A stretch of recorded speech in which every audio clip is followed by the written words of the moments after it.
नमस्कार सभी को। मौखिक भाषा विकास के अंतर्गत इमेज और टॉपिक दिया गया है। वह दिया गया है कि कक्षा में अध्यापिका चित्र चार्ट पर कार्य किस प्रकार करेगी। तो उसके लिए हमने कक्षा 2 की रागनी 2 भाग 1 का हमने पहली इकाई का हमारा परिवार जो है वह टॉपिक उसका चित्र चार्ट लिया है, जिस पर भी अध्यापिका कार्य करेगी। अध्यापिका हमारी मैम है, ठीक है। वो कार्य किस तरीके से करेगी उसकी रूपरेखा मैं एक बार आपको बता देती हूँ कि ये कक्षा में चित्र चार्ट पर एक अध्यापिका को कार्य करते समय किन किन बातों पर ध्यान देना चाहिए, किस तरीके से उनको चित्र चार्ट पर कार्य करना चाहिए। सबसे पहले जो है चित्र चार्ट को हमें बच्चों को दिखाना है एक अध्यापिका के रूप में, और उस चित्र चार्ट को दिखाते हुए उस पर विभिन्न प्रकार के प्रश्न बच्चों से पूछने हैं। छात्रों के पास अपनी अपनी, क्योंकि अब जैसे हम यूज कर रहे हैं किताब, तो सबके पास किताब होगी, तो जो अध्यापिका है वह छात्रों को अपनी पाठ्य पुस्तक या अलग से हम चित्र चार्ट भी ला सकते हैं प्रिंट कराकर उनको देखने के लिए बोलेंगे। फिर उस चित्र चार्ट के आधारित ही हम बच्चों से सरल प्रश्न पूछेंगे, जिनके कि बच्चे जो प्रश्नों के उत्तर है वो आसानी से दे पाएं। उसके बाद छात्रों को हम समूहों में बांट देंगे, क्योंकि अब हमें उसके बारे में उससे डिटेल चर्चा करनी है। तो इस चरण पर आकर अध्यापिका जो है छात्रों की थोड़ी सी मदद भी करेंगी, उनको थोड़ा और डिटेल में बताएंगी कि चित्र चार्ट में क्या है, अगर बच्चे उनसे पूछते हैं तो। फिर छात्रों को कल्पना करने और अनुमान लगाने के मौके देंगे, यानी उसी चित्र चार्ट से आधारित कुछ ऐसे प्रश्न पूछेंगे जो उसमें दिख रहे हों और बच्चा सोचकर उससे रिलेटेड और भी बहुत सारी बातें अध्यापिका को बता सके। अंत में जो अध्यापिका है वो उस चित्र चार्ट के अलावा, अब चित्र चार्ट बच्चा देख चुका है, उसे समझ आ चुका है, उसकी समझ उसके अलावा और कितनी विकसित हो चुकी है, उससे रिलेटेड उनसे खुले छोड़ के प्रश्न पूछेगी। इस तरीके से एक चित्र चार्ट का वर्णन हम बच्चों के समक्ष कर सकते हैं और उससे मौखिक भाषा का विकास कर सकते हैं। तो मैम अभी हमारे समक्ष एक डेमो प्रस्तुत करेंगी। मैम टीचर है और हम सभी छात्र।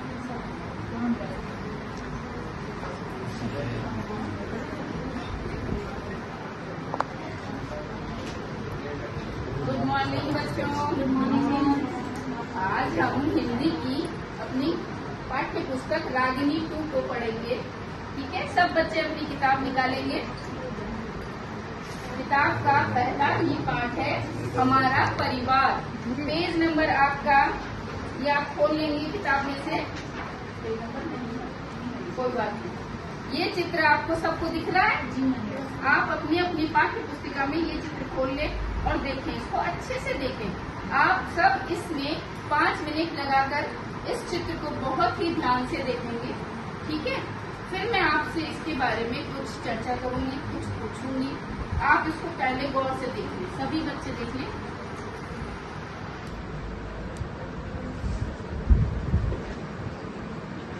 अच्छे से देख लिया। चलिए, अब आपको इस चित्र में क्या नजर आ रहा है? मैम मुझे ट्रैक्टर नजर आ रहा है। ये कहाँ का चित्र हो सकता है? गाँव का चित्र। इसमें कौन कौन नजर आ रहे हैं? दादी अम्मा है, बच्चे खेल रहे हैं। क्या आपको इसमें कोई जानवर नजर आ रहा है? मैडम और कोई जानवर, कोई पशु? क्या दाना ये सब बैठे हैं, ये क्या कर रहे हैं? मैम बातें कर रहे हैं। क्या इनका कोई रिलेशन भी हो सकता है? क्या इनका कोई संबंध है? क्या आपके घरों में भी ऐसे बैठ के बातें करते हैं? आपको ऐसे बैठ के बातें करना कैसा लगता है? अपने दोस्तों के साथ खेलना कैसा लगता है? बहुत अच्छा लगता है ना। तो ये परिवार हमारा इसीलिए होता है कि हम उनके साथ अपनी खुशियाँ बांट सकें, अपने दुख शेयर कर सकें और अपने जीवन में आनंद ले सकें परिवार के साथ, ठीक है। तो ये आपको एक परिवार का चित्र दिखाया गया है, जिसमें दादी आपस में बात कर रही हैं, इधर दादा आपस में बात कर रहे हैं, सब ये दोस्त हैं, और छोटे बच्चे अपने एज ग्रुप के बच्चों के साथ खेल रहे हैं। इधर कुछ बच्चे जानवर भैंस के पास आकर दूध भी निकालने की कोशिश कर रहे हैं। देखो, देख रहे हैं कैसे निकलता है दूध। गांव में उनके घर में ट्रैक्टर भी है, उनके घर में पशु पक्षियों के लिए दाना पानी की व्यवस्था की गई है।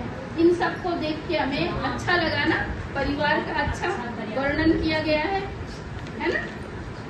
चलिए ठीक है, थैंक यू।